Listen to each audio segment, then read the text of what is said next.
Okay, we are continuing our club history series. We're going back south of the border again, back into England, and we're looking at one of the founders of the Football League, Burnley Football Club.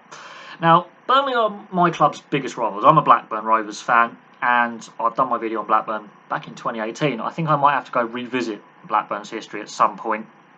And for the first time in a long time, both Blackburn and Burnley are in the same division. So one of the forgotten rivalries outside of East Lancashire and on the global audience of fans is Blackburn-Burnley. It's one of the oldest rivalries, if not the oldest rivalry, I believe, as a proper derby match in the global game. Goes back to the 1880s and the foundation of the Football League, if not before, because both clubs are older than the Football League. Now, Burnley are a little bit younger than Blackburn. They're founded in 1882. Their current nickname is obviously the Clarets, due to their current kit, which is not their original kit. They take that kit, actually, a good 30, 40 years after they're founded, in tribute to Aston Villa. So there you go. They currently play at Turf Moor, where they've been since 1883, and that currently has a capacity of 21,944. So it was, until last year, one of the smallest stadiums in the Premier League. It's a reasonable sized stadium, bearing in mind that the town itself, when they last won the league, had a population of 80,000. So you could fit a quarter of Burnley in Turf Moor.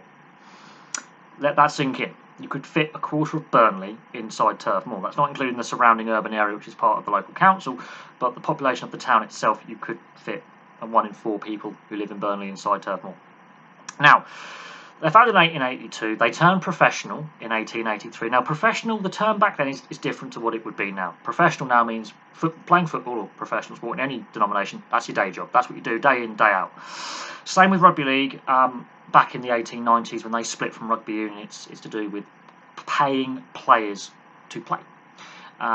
Before Burnley turned professional, all the players are amateur. They are not getting any financial compensation for playing. Of course, the risk of injury when you have a day job means you can't work on your day job, and therefore you earn no income. Bear in mind, social security was not a thing. Long-term sick wasn't a thing. Statutory sick pay wasn't a thing back then. It obviously is now with the social welfare state. And Burnley are one of those early clubs that turned professional. That puts pressure on the FA to allow professionalism to be across the game, which is interesting. They first entered the FA Cup in the 1885-86 season, before being a founder member of the Football League in 1888.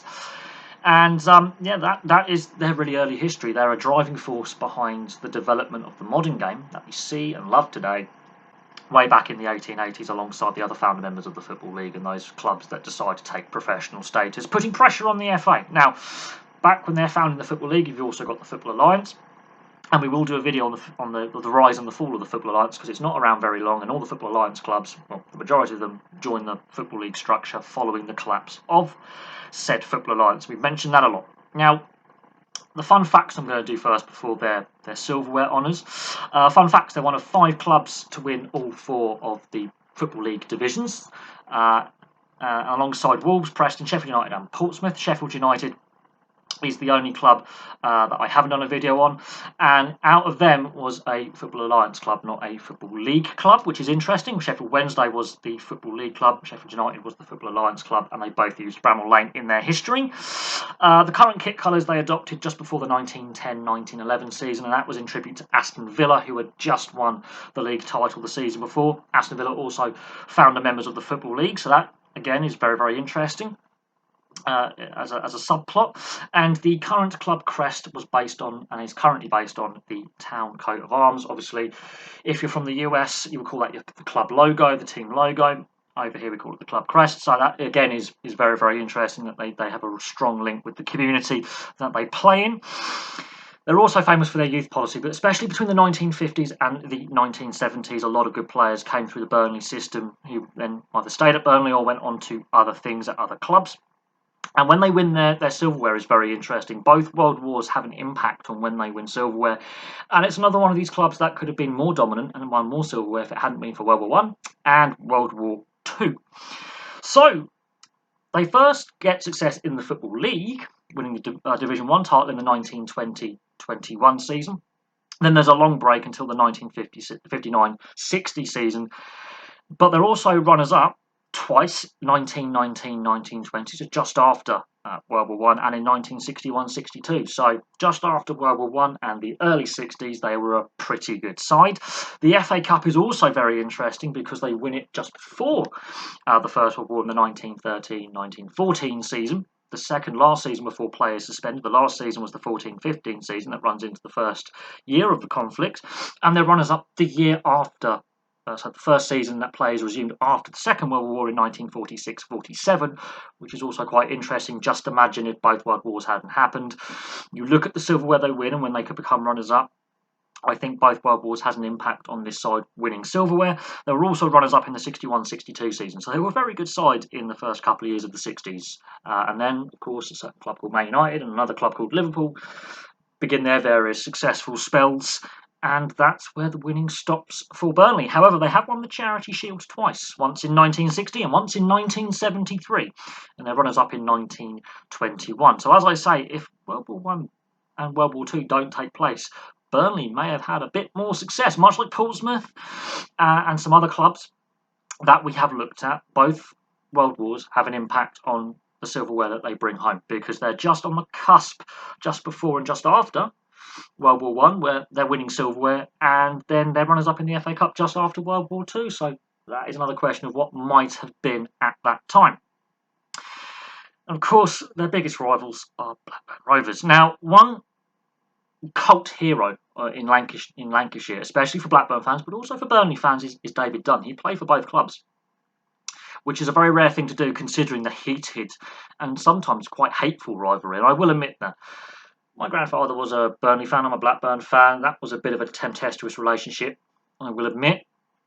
But the rivalry between Blackburn and Burnley is more than just football. It's rivalry between the communities. Blackburn being slightly wealthier, slightly more affluent, Burnley being slightly poorer, slightly less affluent. More investment has gone to Blackburn than Burnley, but Blackburn have had more success than Burnley. But if it isn't for this, what starts out as a friendly rivalry that then becomes a very, very intense local derby match. And unfortunately, in recent years, it hasn't taken place because either Burnley or Blackburn has been in the higher division. This year, they're both in the Championship, so there's a minimum of 2 games at Ewood Park and Turf Moor to look forward to. Plus, imagine if we meet in the League and FA Cups. That would be fantastic. Just imagine that selling out both grounds and the atmosphere being pretty intimidating. Now, Ewood Park has got an extra, 14,000 over Turf Moor capacity because Blackburn's a slightly bigger town. But Burnley, the community of 80,000, 90,000 or so is football's an obsession.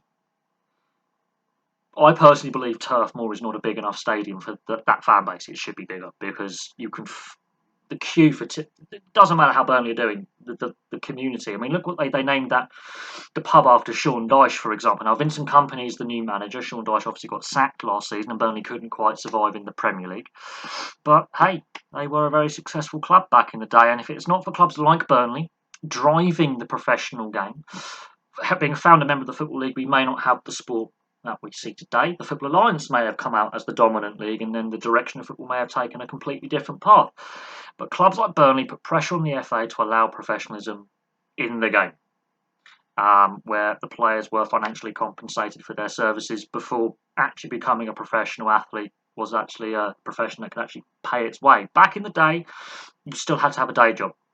And that's what's really interesting. But there you go. There's a brief history of Burnley Football Club. And the only player that I can think of that has played for both clubs is David Dunn, cult hero in Lancashire. He really is. He was, I think, very, very brave to make the decision to play for both clubs, considering the rivalry. It's very rare that a player will do that, especially in such a heated historical rivalry, although players have done it in other leagues and at other clubs, crossing that divide. Sol Campbell being another famous player who's played for 2 very fierce rivals in Arsenal and Spurs. I've got to do videos on those 2. And it's, I think, more likely to happen now than back in the day, but you need a certain player to do that. There's very few players that, as I say, cross the divide. So there we go. Carlos Tevez, I think, is another one at Man City and Man United, for example. But again, it's very rarely done. But there we go. Thank you very much for watching. Please place your thoughts in the comment section below. Sheffield United, we've got to do a video on. We have to do a football video history on the Football Alliance. And Burnley, there you go. I've nearly covered all of Lancashire. I think there's only Morecambe, Fleetwood and Blackpool left to cover, and Wigan. So there's still a few clubs left to cover, but Burnley, if it wasn't for both World Wars, I honestly believe would have had more silverware. So there we go. Thank you very much for watching, and I'll have some more content for you very, very soon.